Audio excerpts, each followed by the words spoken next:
بسم اللہ الرحمن الرحیم۔ السلام علیکم ویورز، آج کا عنوان ہے حضرت شعیب علیہ السلام کا مختصر قصہ۔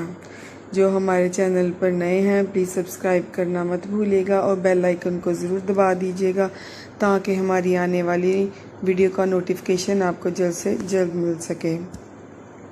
آئے اب بڑھتے ہیں ویڈیو کی جانب۔ حضرت شعیب علیہ السلام کا ذکر قرآن مجید میں بار بار آیا ہے تاکہ لوگ آپ کی سچی باتوں سے سبق سیکھتے رہیں۔ پرانے زمانے میں مدین نامی میں ایک بڑا پر رونق شہر تھا۔ وہاں کے لوگ خوب مالدار تھے۔ تجارت اور سوداگری ان کا پیشہ تھا، مگر وہ لوگ بتوں کی پوجا کرتے تھے۔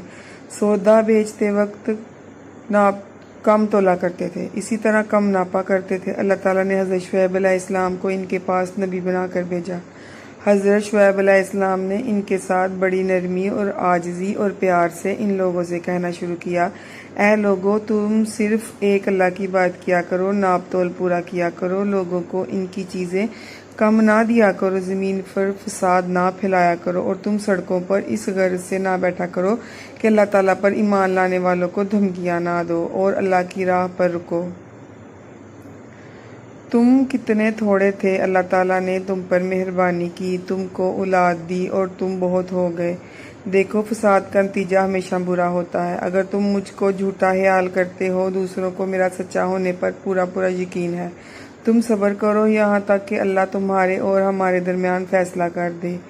قوم کے دولت مند رئیس لوگ اس بار کی نصیحت کو برداشت نہ کر سکے اور انہوں نے کہا، یہ کس طرح ہو سکتا ہے کہ ہم ان کو کیسے چھوڑ دیں جن کو ہمارے باپ دادا پوجا کرتے تھے؟ مال ہمارا اپنا ہے، ہم جیسے چاہیں اس کو خرچ نہ کر سکے، وہ بھی آپ کے کہنے پر، اور آپ ایسے سچے نیک کہاں سے بن گئے؟ کیا آپ کی نماز ایسی ہی باتوں کا حکم دیتی ہے؟ آپ جھوٹے ہیں، آپ پر کسی نے جادو کر دیا ہے۔ اگر سچے ہو تو آسمان سے ہم پر پتھر برساؤ۔ اور ان کی قوم کے لوگوں نے کہا کہ اے شعیب، اس بات کا یقین کر لو کہ ہم تمہیں بھی اس بستی سے باہر نکال دیں گے اور ان لوگوں کو بھی جو تم پر ایمان لائے ہیں۔ ہمارے دین میں واپس آ جاؤ، تم بہت کمزور آدمی ہو۔ اگر تمہاری برادری کے لوگ نہ ہوتے اور ہم کب کے تم کو پتھر مار مار کر ختم کر چکے ہوتے، اور ویسے تمہارا ہم پر کوئی دباؤ بھی نہیں۔ قوم کے لوگ اپنی دولت اور پیسے کے غرور میں بار بار اپنے سچے نبی حضرت شعیب علیہ السلام سے ایسی قسم کی باتیں کرتے رہتے۔ ذرا شعیب فرماتے کہ اللہ نے مجھے سیدھا رستہ دکھایا ہے اور اپنی مہربانی سے مجھ پر حلال روزی بخشی ہے۔ اب یہ کس طرح ہو سکتا ہے کہ جس کام سے میں تجھے روکتا ہوں وہ میں خود کرنے لگ جاؤں؟ میں تو صرف تم لوگوں کو درست کرنا چاہتا ہوں اور صرف اللہ تعالیٰ پر بھروسہ رکھتا ہوں۔ تم لوگ ضد میں کوئی گناہ نہ کر بیٹھنا کہ تم پر عذاب اتر آئے جیسا کہ تم سے پہلے لوگوں پر آ چکا ہے، بلکہ تم لوگ اپنے گناہوں کی معافی مانگو اور آگے کے لیے اسی حضور میں توبہ کر لو۔ تم نے اللہ کو بالکل بھلا دیا ہے۔ کیا تم میری برادری سے زیادہ ڈرتے ہو اور اللہ کا خوف تمہارے دل سے اٹھ گیا ہے؟ میں نے اپنا فرض ادا کر دیا۔ اگر تم نہیں جانتے تو چند روز کے لیے تجھے معلوم ہو جائے گا کہ جھوٹا کون ہے اور کس پر اللہ کا عذاب اترتا ہے۔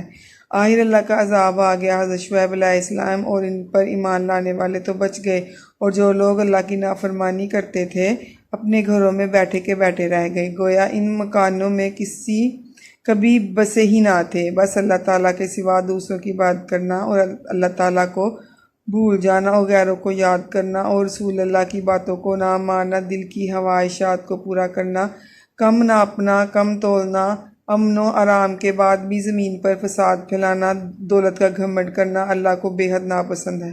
جو لوگ ایسا کرتے ہیں، توبہ نہیں کرتے، صحیح راہ نہیں اختیار کرتے، آخرکار ایک دن ضرور سزا پائیں گے اور نقصان اٹھائیں گے۔ ہم سب مل کر عہد کریں، اللہ تعالیٰ کے سوا کسی کی بات نہیں کریں گے، کم ناپ تول بھی نہیں کریں گے، کسی کا مال بھی بے ایمانی سے نہ کھائیں گے، اور اگر ہم نے بھی ایسا کیا تو ہمارا حشر بھی حضرت شعیب علیہ السلام کی قوم جیسا ہو جائے گا۔ اللہ پاک ہمیں محفوظ رکھے، آمین ثم آمین۔ جو ہمارے چینل پر نئے ہیں پلیز لائک اور شیئر اور کمنٹس کرنا مت بھولیے گا، اور کمنٹس کر کے ضرور بتائیے گا کہ ہماری آج کی ویڈیو آپ کو کیسی لگی۔ اللہ حافظ۔